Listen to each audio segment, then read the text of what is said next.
ठीक हो गया। अच्छा, तो पहले है what is feminism, liberal feminism क्या है, थियरी है, radical feminism, Marxist socialist feminism, psycho analytical, post modern, ये आपके सिलेबस के अंदर है। अब दोस्त जो बाकी चार जो ना, इको फेमिनिज्म है, पोस्ट कॉलोनियल फेमिनिज्म है, थर्ड वेव फेमिनिज्म है एंड ग्लोबल फेमिनिज्म, ये मोस्टली नहीं पढ़ाई जाती, मगर मैंने ये इंक्लूड किए हैं। उसकी वजह ये है कि जिस तरह के सीएसएस का पैटर्न है और जिस तरह के सवाल आ रहे हैं, तो इनका पढ़ना बहुत लाजिम हो चुका है। ठीक है, ताकि आपको चीजों का आइडिया हो कि सवाल को किस किस तरीके से हम उसको रिफ्लेक्ट कर सकते हैं उसके ऊपर। ठीक है, यहां तक क्लियर है आपको?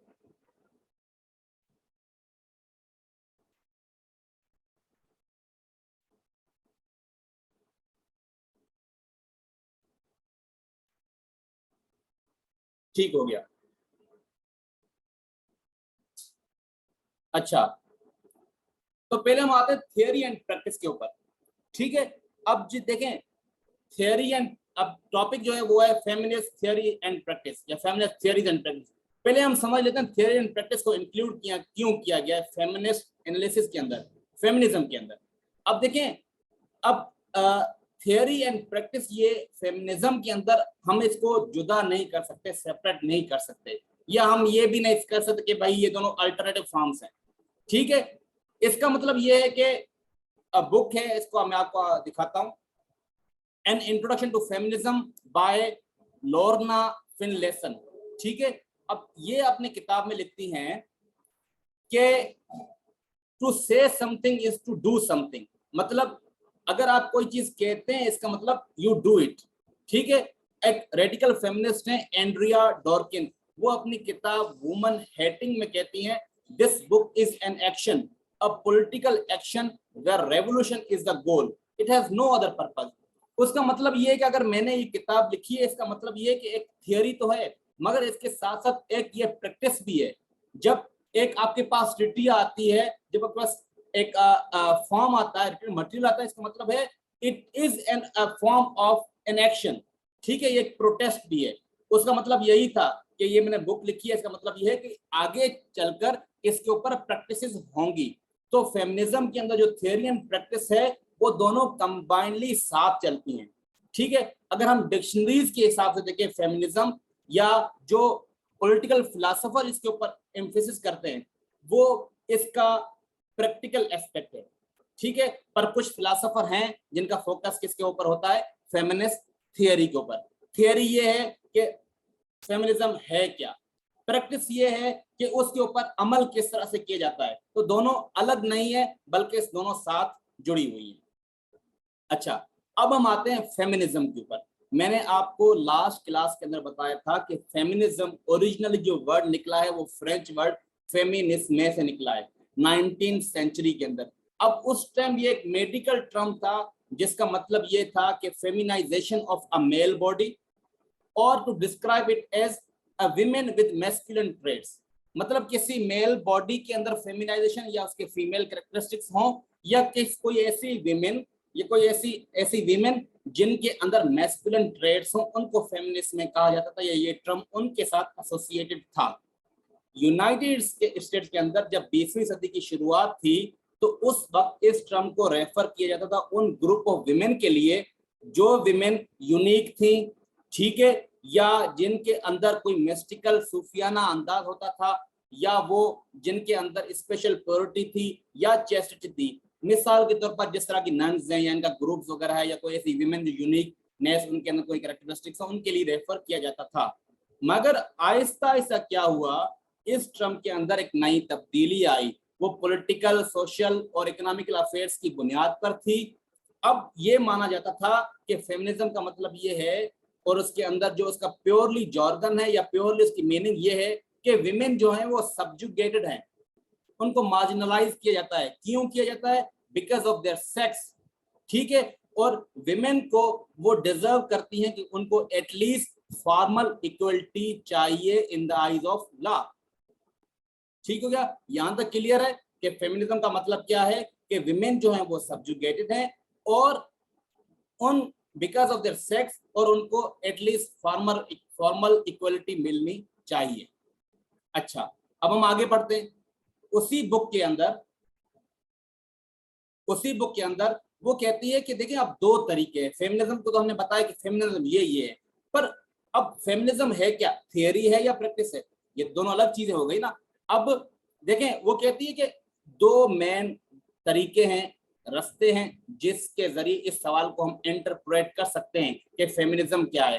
पहला तो ये इस बुनियाद पर हम इंटरप्रेट कर सकते हैं कि भाई इसका कंटेंट क्या है फेमिनिज्म, या ये किस बारे में है, या ये किसके लिए है, what does it stand for.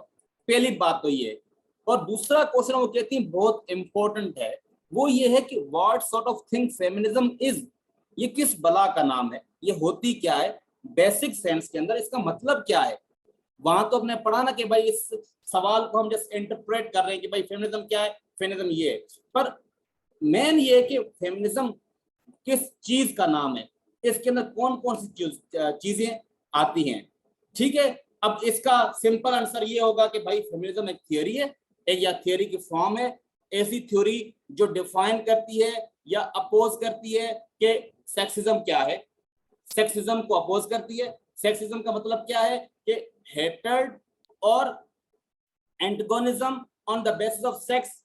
ठीक है, किसी पर्टिकुलर जेंडर को आप हेट करें या नफरत करें या उसके ऊपर आप अपना रोल जमाएं, या मिसोजिनी या और पेट्रियार्की। पर वो कहती है feminism just matter of words नहीं है, बल्कि फेमिनिज्म एक वे ऑफ लिविंग है। और वो वे ऑफ लिविंग के अलावा क्या है, एक स्ट्रगल है अगेंस्ट द स्टेटस को। अब वो स्टेटस को क्या है, वो स्टेटस को ये है कि फीमेल जो है वो मार्जिनलाइज्ड हैं, उनको दुनिया के अंदर सप्रेस रखा जाता है, उनको इक्वल पोजीशन नहीं मिली गई। ठीक है, ये एक उसकी प्रैक्टिस है जिसके खिलाफ जो फेमिनिस्ट होती हैं वो इस चीज के खिलाफ स्ट्रगल करती हैं, फाइट करती हैं। ठीक है, अब कुछ फेमिनिस्ट एम्फेसाइज करती हैं कि ये एक प्रैक्टिकल स्ट्रगल है, जिस तरह बेल हुक्स, उसका असल नाम है ग्लोरिया जेन वाटकिंस, वो अपनी किताब में लिखती हैं कि ये जो फेमिनिज्म है ये एक मूवमेंट है सेक्सिज्म को एंड करने के लिए, खत्म करने के लिए, या सेक्सिस्ट ऑपरेशन। ठीक है, और ये क्या एक लिबरेशन मूवमेंट है from patriarchy, from suppression, from marginalisation, ठीक है, फ्रॉम डिग्रेडेशन। ठीक है, तो सेंट्रल पर्पस क्या होगा फेमिनिज्म का, या सेंट्रल पर्पस क्या है फेमिनिज्म का, वो ये है to oppose the system of patriarchy which means emancipating and improving the lives of women। ठीक है, ये है आपका फेमिनिज्म। आपको आइडिया हुआ कि किस तरह से चीजें इमर्ज हुई, किस तरह से इन चीजों की डेवलपमेंट हुई है। ठीक है, ओके हो गया। अब अपनी दूसरी किताब, इसी किताब के अंदर वो लोर्ना फिनलेसन लिखती हैं इंट्रोडक्शन टू फेमिनिज्म के अंदर। ठीक है, there is no single coherent positive doctrine called feminism. ठीक है, हमने एक बड़ा एक ब्रॉड व्यू लिया। अब देखिए ना, कोई भी चीज होती है ना, मैं आपको कहूं कि भाई ग्लोबलाइजेशन को डिफाइन करें, तो आप ग्लोबलाइजेशन कभी भी एक वर्ड एक डेफिनेशन के अंदर डिफाइन नहीं कर सकते ग्लोबलाइजेशन क्या होती है। ठीक है, उसके बहुत सारे मल्टीपल एस्पेक्ट्स हैं, डायमेंशंस हैं। इसी तरह से ये कहती हैं, लोरा कहती हैं कि कोई सिंगल डॉक्ट्राइन नहीं है जिसको हम कहिए फेमिनिज्म ये। अगर कहती है फेमिनिज्म को डिफाइन किया जाता या किया जाए तो मेरे ख्याल में ये नेगेटिवली ही डिफाइन होता। ठीक है, क्योंकि कहती है पहली बात तो ये है फेमिनिज्म के दो मेन एस्पेक्ट हैं, कंपोनेंट्स हैं। वो क्या है, पहला ये कि ये एक फैक्ट को रिकॉग्नाइज करती है। कौन सा फैक्ट, कि पेट्रियार्की एग्जिस्ट करती है दुनिया के अंदर। पेट्रियार्की क्या है, वो मुआशरा जहां पर मैन जो है वो सोशली, पॉलिटिकली, इकोनॉमी रूल करे। ठीक है, और विमेन वहां पर सप्रेस्ड हो। दूसरा ये उस स्टेट ऑफ अफेयर को ये अपोज करते हैं जो इस फैक्ट को रिप्रेजेंट करते हैं। क्लियर, नटशेल के अंदर क्या है कि भाई फेमिनिज्म क्या है, एक gender equality, it stand for gender equality, independence and empowerment to women both by theory and practice। ठीक है, मकसद क्या है, to fight against domination and subordination। ठीक है, सही हो गया, मकसद ये है। और कॉमन अजम्पशन क्या है, फेमिनिज्म क्यों आई, वो इस वजह से कि उनका कॉमन अजम्पशन ये है कि विमेन जो है वो सप्रेस्ड हैं। ठीक है, उनको हुकूक नहीं दिए जाते। अब इन सारी जो हमारी डिस्कशन है इसकी बेस के ऊपर क्या होती है, डिफरेंट थियरीज इमर्ज होती हैं। कोई कहता है विमेन के ये राइट्स उसको जल्दी मिलने चाहिए, कोई कहता है ये, या विमेन जो पाकिस्तान के अंदर या जो दुनिया के अंदर ममालिक के अंदर डिफरेंट जगह पर रह रही है, कौन कौन से इश्यू हैं, किस तरीके से सॉल्व की जाए। इस तरह से आगे चलकर क्या होती है, थियरीज इमर्ज होती हैं, और थियरीज को आगे जाकर प्रैक्टिकल शेप दी जाती है। और जो अब 4 मदर्स थी जिसको हम कहते हैं, वो एक मेरी वॉल्सनक्राफ्ट थी जिन्होंने अपनी किताब लिखा था a vindication of the rights of women, Jane Austen, ठीक है। उसके अलावा उन्होंने क्या किया था, they advocated for the dignity, intelligence and basic human potential of the female sex, ठीक है। यहां तक क्लियर आपको चीजें हुई, यहां तक कोई एम्बिग्युइटी? ओके,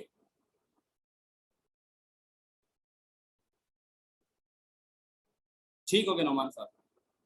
अच्छा, अब आते हैं, अब हमने फेमिनिज्म पढ़ा, अब हमारा टॉपिक सीधा आ जाता है फेमिनिस्ट थियरीज के ऊपर।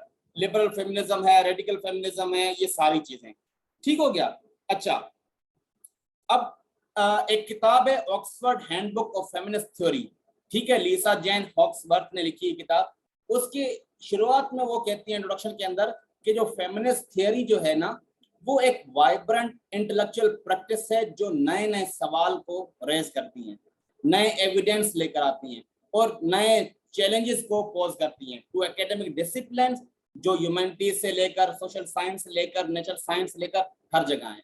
तो फेमिनिस्ट थ्योरी कोई एक सिंगल थ्रेड नहीं है कि उसको डिफाइन किया जा सके, जिस तरह फेमिनिज्म था उसके अंदर थियरी क्या है, एक पूरी प्रैक्टिस है इंटेलेक्चुअल, ठीक है, जिसके अंदर नए सवालात हैं, नई एविडेंसेस हैं, नई चैलेंजेस हैं, नई चीजें हैं जो हर डिपार्टमेंट, मोस्टली सोशल साइंस हो, ह्यूमैनिटीज हो, नेचुरल साइंसेस हो, उनके अंदर इन सवालों को क्या किया जाता है, पोज किया जाता है, ठीक है।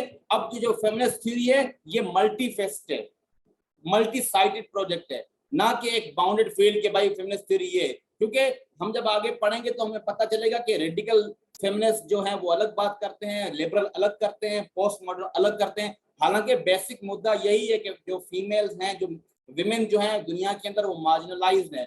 अब किस किस तरीके से कहां कहां कौन से जरा हैं, कौन से वसाइल हैं जिनके जरिए उनकी सप्रेशन की जाती है, उनकी बुनियाद पर डिफरेंट थियरीज इमर्ज होती हैं, ठीक है। इसीलिए फेमिनिस्ट थ्योरी कोई एक स्ट्रेट फॉरवर्ड चीज नहीं कि भाई वो बयान कर दिया, ठीक है, इसलिए डिफरेंट थियरीज की इमर्जेंस हुई, ठीक है।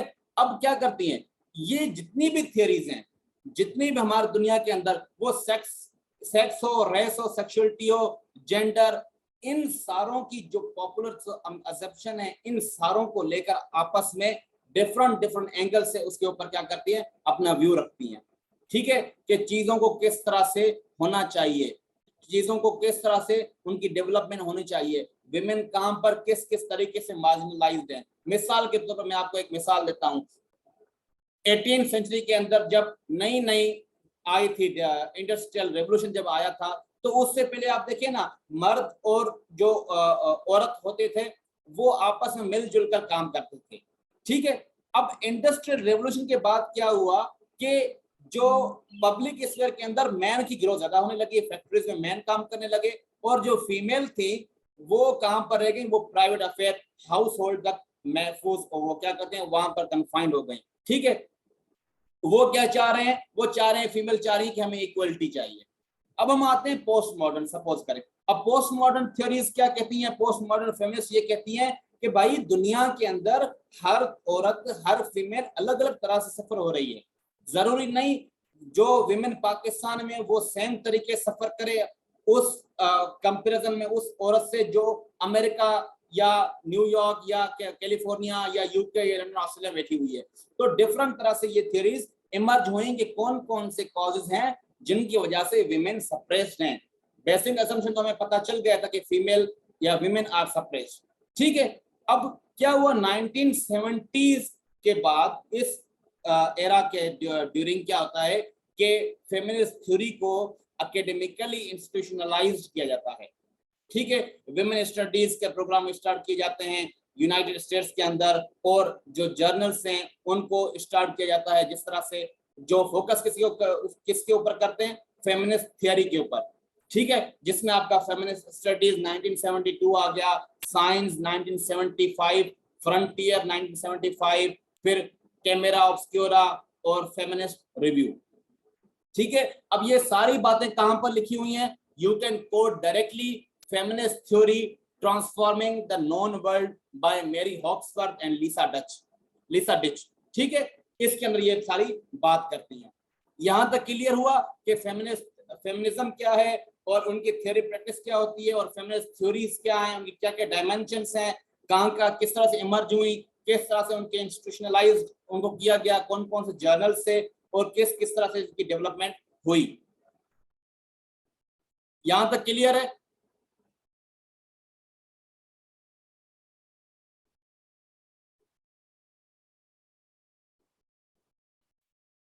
ठीक हो गया, अच्छा, गुड। अच्छा, अब हम आ चलते हैं आगे। अच्छा, आज हम सिर्फ फेमिनिज्म थियरी एंड प्रैक्टिस और लिबरल फेमिनिज्म के ऊपर फोकस करेंगे। बाकी जो दो हमारी क्लास होंगी, ताकि हमें बेस मिल चुका होगा कि ये चीजें हम आगे जाकर क्या पढ़ने वाले हैं, ठीक है। तो आज हम सिर्फ ये दो जो टॉपिक्स हैं वो कवर करेंगे। फेमिनिज्म हमने कवर कर लिया, फेमिनिस्ट थियरी एंड प्रैक्टिस कर ली, अब हम आते हैं लिबरल फेमिनिज्म के ऊपर, ठीक है। अब बड़े ही ध्यान से समझना कि लिबरल फेमिनिज्म है क्या, इसका ओरिजिन किस तरह से हुआ, इसका मतलब क्या है, ठीक है। बिल्कुल ध्यान से सुनना, इंशाल्लाह आपको कोई भी मसला नहीं हो। कल को जब आप कोई भी पूछे कि लिबरल फेमिनिज्म क्या है, तो आपको हमेशा याद रहेगा इंशाल्लाह। अब सबसे पहली जो बात है ना लिबरल फेमिनिज्म को समझने के लिए, वो आपको मैं कीवर्ड बताता हूं, वो सारी चीज उसी के ऊपर बेस्ड है, ठीक है। और वो कीवर्ड क्या है, वो है इक्वलिटी। सारी जो आपकी लिबरल फेमिनिज्म है, उसकी जो कीवर्ड, जो अंडरस्टैंडिंग के लिए वो जो पर्सपेक्टिव है, वो है इक्वलिटी। ये सारी लिबरल फेमिनिज्म, सारे लिबरल फेमिनिस्ट जो शुरू में इमर्ज हुए थे, जो आए थे, जो बात कर रहे थे, वो सारी बात किसके अराउंड थी, इक्वलिटी की अराउंड थी, ठीक है। अच्छा, रोजमेरी टोंग अपने किताब के अंदर लिखती हैं कि 18वीं सेंचुरी तक जो प्रोडक्टिव वर्क था, वो वर्क जो work that generated an income from which a family could live, ठीक है, जहां वो उस वर्क से, उस इनकम से जहां पर एक फैमिली रह सकती है, ठीक है, वो कहां पर होता था, वो फैमिली के अंदर होता था, और उसके अंदर विमेन एंड मैन दोनों की पार्टिसिपेशन थी। पर बाद में क्या हुआ कि इंडस्ट्रियल कैपिटलिज्म जब स्टार्ट हुआ, जब इनकी फोर्सेस जब दुनिया के अंदर गर्दिश करने लगी, तो क्या हुआ, दो तबकात वजूद में आ गए, एक पब्लिक स्फेयर, दूसरा प्राइवेट स्फेयर। प्राइवेट स्फेयर क्या है कि पहले तो मर्द और औरत साथ में काम करते थे। जब इंडस्ट्रियल रेवोल्यूशन आया, तो जब फैक्ट्रीज लगी, ठीक है, जब इंडस्ट्रीज सिटीज के अंदर बनने लगी, जब इनका वजूद आया, तो जो लेबर वर्क था, जो मोस्टली मैन के ऊपर कंसिस्टेड था, वो आ गया पब्लिक स्फीयर के अंदर, और जो औरतें थी वो रह गई घर तक, ठीक है। अब वॉलस्टोनक्राफ्ट की जो बुक है a vindication of the rights of women, ठीक है, उसमें बताती है कि किस तरह से, ठीक है, वॉलस्टोनक्राफ्ट ने एक प्रिविलेज्ड वुमेन को कंपेयर किया है किससे, to the members of the feathered race, कि वो ऐसे परिंदे जो कहां पर हैं, जो अपने केजेस के अंदर, या जिसको हम क्या कहते हैं, पिंजरे के अंदर वो कैद हैं, ठीक है, और उनके पास अब करने को कुछ भी नहीं है। वजह क्या थी, वजह थी इंडस्ट्रियल रेवोल्यूशन, वजह थी कैपिटलिज्म, ठीक है, जिससे दो तबकात वजूद में आ गए, पब्लिक एंड प्राइवेट, ठीक है। क्योंकि अब इन विमेन को अलाउ नहीं था कि अपने घर की दीवार से बाहर जाकर काम करें, इसलिए अब उनके पास करने को कुछ तो रहा नहीं, ठीक है। अब उनके जो मैन थे वो अर्निंग करने स्टार्ट हो गए, ठीक है। इसके लिए क्या होगा, because they were now discourage from developing their power of reason, given that a great premium was placed on indulging self and gratifying others, especially men and children। अब ना काम क्या था कि भाई हमने अब क्या करना है, हमने बच्चों के लिए खाना पकाना है, जब हमारे शोहर बाहर काम करके थके आ रहे आएंगे तो हमने उनकी खिदमत करनी है, और हमारे पास और कोई काम करने को रहा नहीं, इसलिए अब हमने घर में रहना है। अब ये सिचुएशन क्रिएट हो गई थी। तो अब लिबरल फेमिनिस्ट क्या कहती हैं कि हमने क्या करना है, विमेन को पब्लिक स्फीयर के अंदर लेके आना है ताकि मर्द और औरत की बराबरी हो इन द पब्लिक स्फीयर। बात क्लियर हुई?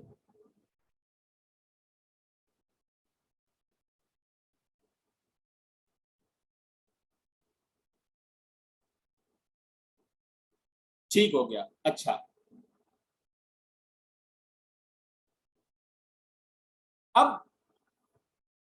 अब इनका बिलीफ क्या है लिबरल फेमिनिस्ट का? ठीक है, वो ये है कि जो मर्द और खातिन है, अच्छा जब आप, दूसरी आपको मैं बताऊं, जब आप पेपर अटेम्प्ट कर रहे हो तो पहले आप बराए करम मैन न लिखिएगा, विमेन लिखिएगा। इसका कोई इतना खास इम्पैक्ट नहीं पड़ता, मगर हम ऐसे मुआशरे में रहते हैं जहां पर हमारी कॉग्निटिव जो जिस तरह वो एग्जामिनर ने कहा था ना कि जो स्टूडेंट्स अटेम्प्ट कर रहे थे पेपर, तो उनके जो बैकग्राउंड नॉलेज थी उनके अंदर रिलीजियस इन्फ्लुएंस बहुत ज्यादा था। तो हम ऐसे कल्चर्स हैं, ऐसे सोसाइटीज हैं जहां पर हमारे जो मेंटल कॉग्निटिविटी है उसके अंदर इन चीजों का बहुत ज्यादा रोल प्ले होता है। ठीक है, women and man have same mental capacity, so they should be given same opportunities in legal, political and social and economical affairs। ठीक है, अब उनका बिलीफ ये था, उनका मानना ये था कि मर्द और खातिन उनकी कैपेसिटी, जो मेंटल कैपेसिटी वो सेम है, इसलिए उनको जो अपॉर्चुनिटीज मिलनी चाहिए वो सेम मिलनी चाहिए, वो लीगल स्फीयर के अंदर हो, इकोनॉमिकल, पॉलिटिकल, सोशल या कोई भी फेयर हो। ठीक है, अब जो अर्ली लिबरल फेमिनिस्ट थी ना, उन्होंने ये आर्ग्यू किया कि भाई हमें सबसे पहले जो एजुकेशन है उसके अंदर इक्वलिटी, मैंने देखे ना आपको, मैंने क्या बात कही थी कि आपने बस इक्वलिटी को पकड़ना है और इसी के ऊपर आपकी सारी ये लिबरल फेमिनिज्म बेस्ड है, और उसके अंदर फिर आपके डिफरेंट डायमेंशंस आ जाते हैं जिसको आपने टच करना होता है। तो equality in education, employment, wage rate, right to vote and somehow a rare raised issue for the right to terminate pregnancy। ठीक है, कि हमने क्या करना, हमें इक्वलिटी चाहिए एजुकेशन के अंदर, एम्प्लॉयमेंट के अंदर, जो दिहाड़ी है, वेज रेट है, और राइट टू वोट है, और कुछ हद तक राइट टू टर्मिनेट प्रेगनेंसी। ठीक है, अब इससे पहले देखिए ना, ये राइट ही नहीं था कि विमेन अबॉर्शन कर सकती है। अबॉर्शन करने के लिए आपको मिसाल दूं कि चाइना के अंदर विच हंट्स किए जाते थे। मसलन अगर सपोज करें कोई विमेन अगर टर्मिनेट करती है अपनी प्रेगनेंसी, या ऐसी विमेन जिसकी जो मतलब क्या कहते हैं, जो प्रेग्नेंट ना हो पाए, उसको समझते कि ये विच है, ये चुड़ैल है, उसको बाहर दूर दराज जंगलों में जाकर जला देते थे। ठीक है, तो इस तरह की कंडीशन थी। तो अब जाहिर सी बात है, जब आप किसी चीज के लिए लड़ते हैं तो शुरू में आप उन चीजों के ऊपर फोकस करते हैं जो आपकी बेसिक नीड्स होती हैं। ठीक है, अच्छा, उसके बाद जो फर्स्ट वेव वो आपकी फेमिनिज्म थी, वो लिबरल फेमिनिज्म से हेवीली इन्फ्लुएंस थी। आपने फर्स्ट वेव वो पढ़ी होगी, या आगे हमारा वही टॉपिक आएगा फेमिनिस्ट सीरीज के बाद, तो देखेंगे आप फर्स्ट वेव ऑफ फेमिनिज्म के अंदर जो बात की गई थी वो सफरेश की थी कि हमें राइट टू वोट मिल जाए। जब राइट टू वोट मिल जाएगा तो वो आगे आगे आहिस्ता आहिस्ता चीजें उसके अंदर ग्रो होंगी। ठीक है, फोकस क्या था? फोकस ये था कि विमेन को पब्लिक स्फेयर्स के अंदर लेके आना है। ठीक है, अब देखें, जब भी आप क्वेश्चन अटेम्प्ट करेंगे, पहले आपने इंट्रोडक्शन के अंदर एक बैकग्राउंड सेट करना है कि लिबरल फेमिनिज्म डायरेक्टली आप बात नहीं कर सकते कि भाई वो आए, उन्होंने कहा कि इक्वलिटी चाहिए। भाई इक्वलिटी क्यों चाहिए? वजह क्या थी? तो वजह ये थी कि दौर ऐसा था, ठीक है, प्राइवेट स्फीयर तक औरतों को महदूद कर दिया गया था, इसलिए अब उनका फोकस था कि विमेन को पब्लिक स्फीयर के अंदर लेके आना है। और उनकी जो अप्रोच थी वो कौन सी थी? Gender neutral, on equality basis, जितना हक मर्द का है उतना ही हक औरत का है। ठीक है, क्योंकि उनकी मेंटल कैपेसिटी सेम है, खुदा ने उनको एक जैसा तख्लीक किया है, उनके अंदर कोई डिफरेंसेस नहीं है। और वो क्या चाह रहे थे लिबरल फेमिनिस्ट? वो चाह रहे थे कि जो अभी एक ऑप्रेसिव सिस्टम जो एग्जिस्ट कर रहा है ना, उसको हमने रिफॉर्म करना है, उसको हमने चेंज नहीं करना, उसको हमने थ्रू आउट नहीं करना। ठीक है, बल्कि उसके अंदर क्या करनी, हमने रिफॉर्म्स लेके आने ताकि औरतों को भी जितने हक मर्द के पास है उतने ही उनको दिलाए जाएं। और सेंट्रल क्लेम क्या था?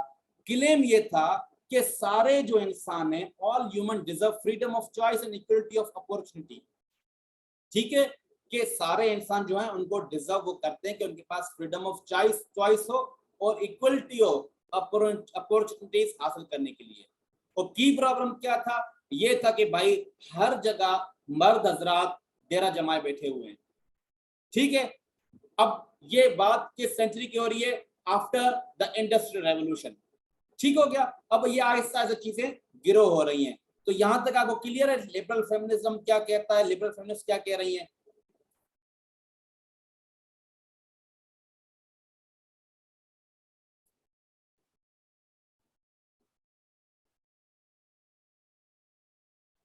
ओके, अच्छा, अब हम आते हैं, देखें अब आपने बात तो कर ली कि भाई उनको इक्वलिटी चाहिए, ये मसाइल थे, इस वजह से लिबरल फेमिनिज्म आई, इस वजह से जो फर्स्ट वेव ऑफ फेमिनिज्म थी लिबरल फेमिनिज्म से इन्फ्लुएंस हुई। मगर आपने किसी का हवाला नहीं दिया, किसी की बात नहीं की, तो जाहिर सी बात है आपकी बात में वो वजन नहीं होगा। तो आपको मैंने पहले बताया कि जो फोर मदर्स हैं उनमें नाम आता है, मेरी वॉल्सनक्राफ्ट का नाम आता है, जेन ऑस्टिन का नाम आता है, वर्जीनिया वुल्फ का नाम आता है। ठीक है, तो अपनी किताब जो राइटर्स होते हैं थी लिबरल फेमिनिज्म की, तो मेरी वर्सर किताब अपनी किताब में लिखती हैं a vindication of the rights of women के अंदर वो आर्ग्यू करती हैं कि जो फंडामेंटल इक्वलिटी है ना ऑफ मैन एंड वुमेन की, उसके ऊपर इसने फोकस किया कि ये मिलनी चाहिए, जो फंडामेंटल बुनियादी जो इक्वलिटी है वो मिलनी चाहिए। देखिए ना, अभी तक आपको मैं बार बार रिकॉल करा रहा हूं कि देखें अब मुआशरा ऐसा है जहां पर वो सिर्फ इक्वलिटी की बात कर रही है, वो ये नहीं कह रही कि हमें पार्लियामेंट के अंदर 15 सीट्स चाहिए या 20 सीट्स चाहिए। वो अभी बात नहीं कर रही कि हमारे जो पर्सनल प्रॉब्लम्स है उनको पॉलिटिकल डिस्कस किया जाए। वो अभी बात नहीं करी कि हमारे जो रूल्स एंड रेगुलेशन है जो कॉन्स्टिट्यूशन के अंदर उनके अंदर तरामीम की जाए। अभी तो वो बस अपने बेसिक फंडामेंटल राइट्स के लिए लड़ रही हैं, और वो राइट्स क्या है, सिंपल कि हमें इक्वलिटी चाहिए, और उसके अलावा हमें पब्लिक स्फीयर के अंदर लाने का मौका दिया जाए, जो अपॉर्चुनिटीज मैन के पास है हमें वो दिलाई जाए। ठीक है, अब इसके लिए मेरी वॉल्सनक्राफ्ट ने अपने हिसाब से क्या किया, उसने कहा कि एजुकेशनल रिफॉर्म्स आने चाहिए। ठीक है, अब मेरी वॉल्सनक्राफ्ट ने अपनी बुक, अब सारों ने याद किया होगा कि vindication of rights of women जो है वो मेरी वॉल्सनक्राफ्ट ने लिखा है, मगर उसने ये पता नहीं कि उसने क्या बात की थी। उसने कहा था कि देखें, अगर आप दोनों जेंडर्स को, वो फीमेल हो या मेल हो, उनको अगर आपने इक्वल पोजीशन के ऊपर लाना है तो आपको एजुकेशनल रिफॉर्म्स लेकर आना पड़ेंगे, ताकि दोनों की जो पोजीशन वो मुआशरे के अंदर, सोसाइटी के अंदर, सोशल पॉलिटिकल लेवल पर इक्वल हो। ठीक है, एजुकेशन कितना से, फ्रॉम द बिगिनिंग। ठीक है, उसके अलावा जॉन स्टुअर्ट मिल, ये भी 19वीं सेंचुरी के सिविल सर्वेंट थे, उसके अलावा पॉलिटिकल वर्कर भी थे, उसके अलावा ये गवर्नमेंट सर्वेंट भी थे, और बड़े बहुत ही बड़े फिलोसोफर थे। अगर कभी मौका मिले तो इसका एक ऐसे है ऑन लिबर्टी, वो लाजमी पढ़िएगा, आपको बहुत फायदा होगा आपके जो बाकी सब्जेक्ट्स हैं, स्पेशली ऐसे के अंदर भी। अब उसने ये बात की कि देखें, मेरी वॉल्सनक्राफ्ट ने ये कहा ना कि एजुकेशन रिफॉर्म्स आने चाहिए और फंडामेंटल इक्वलिटी मिलनी चाहिए। इसने कहा जो essential equality of man of women की वो बहुत जरूरी है। तो उसने अपने किताब में लिखता है, ठीक है, द सब्जेक्शन ऑफ विमेन के अंदर, द सब्जेक्शन ऑफ विमेन के अंदर वो कहता है कि जब तक इक्वलिटी एग्जिस्ट करती है ना मर्द और विमेन दोनों के अंदर, तब तक कोई पॉसिबली ये जो नेचुरल डिफरेंसेस जो पाए जाते हैं मर्द और औरत के दरमियान, ये कोई असेस नहीं कर सकता। अब ये सारे डिफरेंसेस वजूद में क्यों आए, वो कहता है बिकॉज जो मर्द हैं वो पब्लिक स्फीयर के अंदर डोमिनेट कर रहे हैं।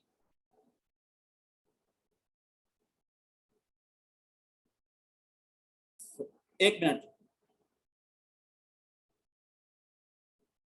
नहीं, as a result of industrial revolution public sphere के अंदर नहीं।